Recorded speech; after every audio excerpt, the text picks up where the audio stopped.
Het jy al ooit gevoel asof iemand se dade jou hele wêreld verander het? Miskien het 'n vriend van jou weggedraai. Miskien het iemand jou vertroue gebreek.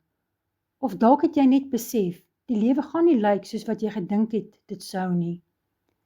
In daardie oomblikke gryp ons dikwels na iets vinnigs, 'n afleiding, 'n pleister vir ons hart. Ons wil die pyn toemaak en aangaan. Maar soms is dit nie 'n pleister wat ons nodig het nie. Dit is Jesus.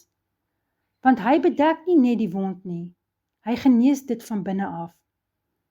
Teleurstelling maak seer. Selfs Jesus het dit gevoel, toe Judas hom verraai het, toe Petrus hom verloon het, toe sy vriende aan die slaap geraak het in sy donkerste uur. Maar hy het nie sy pyn weggesteek nie, hy het dit na die Vader toegebring. Psalm 43 vers 19 sê, die Here is naby die wat gebroken van hart is, en hy verlos die wat verslae is van gees.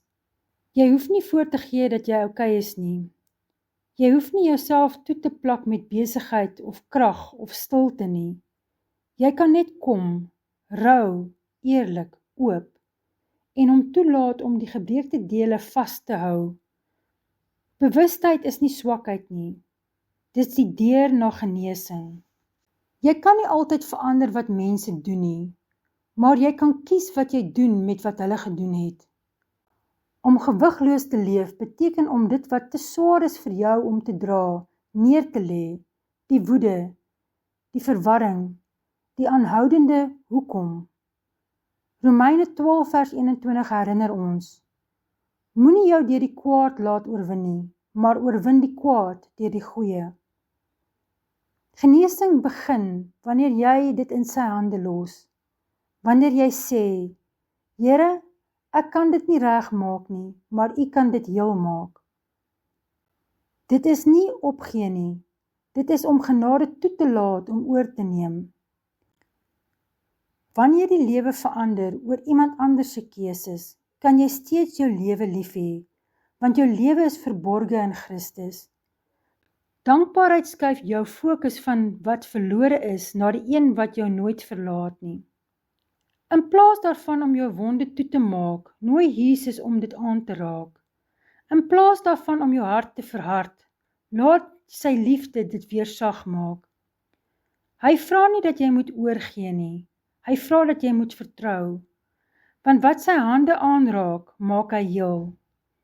Jy het nie nog 'n pleister nodig nie, jy het die geneesheer nodig, en die een wat herstel, vernuwe en skoonheid bring uit gebrokenheid.